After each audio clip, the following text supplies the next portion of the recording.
firstly, Tom, congratulations. Thank you. It's been a big day for you. Just tell us how you found out about your win. Yeah, I was told that a representative from ISAF would give me a call and ask me a few questions about my year and how it went. But instead, I got a call from Prince Frederick, and in the background you could hear a crowd sort of pretty loud and roaring. And he said, "Oh, why do you think they're roaring?" And I said, "Oh, I'm not too sure." And he said, "Oh, they're roaring because you're the new ISAF World Sailor of the Year." So it was a pretty amazing feeling. And was it a bit of a shock for you? Yeah, it was actually. I mean, I remember over the years I've been nominated for a few awards, nothing like this, but and each time I thought I was going to win, I ended up not winning. So I just don't really go into it thinking about a result anymore. I was just happy to be nominated, but to win, it's a huge bonus. Now, obviously, a lot of people were expecting you were going to be in Athens, but here you are in Perth. What happened? There's an electrical storm that came through Sydney, and it ended up forcing the inbound flight that I was going to catch over to Brisbane instead of Sydney, so we had no plane there.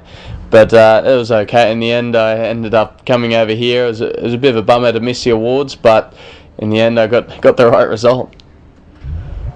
And it was bright and early this morning. A nice way to start your day? Yeah, it was early, but I definitely was on a high all day. But I'm starting to hit a wall a bit now after a lot of interviews, and I did some training today, so I'm starting to come down now.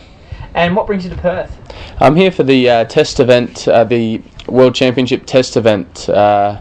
And it's a great way to test yourself before the Worlds next year. We've got a lot of good sailors here who are trying to practice on the Worlds venue, and so hopefully it'll be a competitive week, and we've got some of the best sailors here, so it should be good. And as you said, you got a little bit of a training session in today. How are you feeling after that? Yeah, I wasn't great out there today, and had a lot of my mates saying that they want to tack on the new World Sailor of the Year and beat up on me, and they definitely did that, and that's alright as long as I get them at the right times. And just going back to the award, you've had a stellar year. What was the highlight for you? Definitely winning the award. I think it just sort of caps off a great year for me. And it's great to be recognised for all the hard work I've put in over the last year and over the last 10 years really. But it's sort of peaked this year.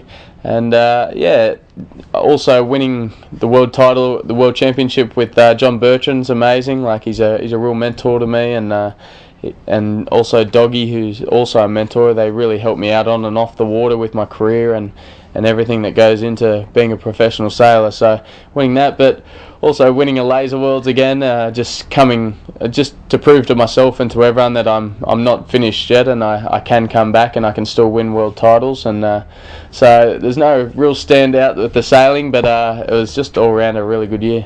And as a part of winning, you get yourself a nice shiny new Rolex. That's pretty cool. Yeah, I've had my Rip Curl watch now for about 12 years, so I've replaced the band on it a few times, but maybe it's time to wear the Rolex.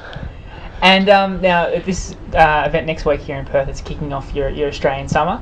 What's your plans for the next couple of months?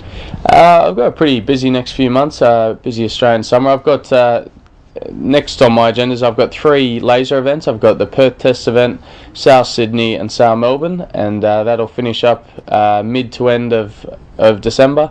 I've got a bit of a break over Christmas, and then I'll go into the Moth World Championships in early January. After the Moth World Championships in February, I have the Far 40 World Championships, and then in March I'll be heading back to Europe for another season in Europe in the laser. So it's a pretty busy next 4 or 5 months, but I'm looking forward to it.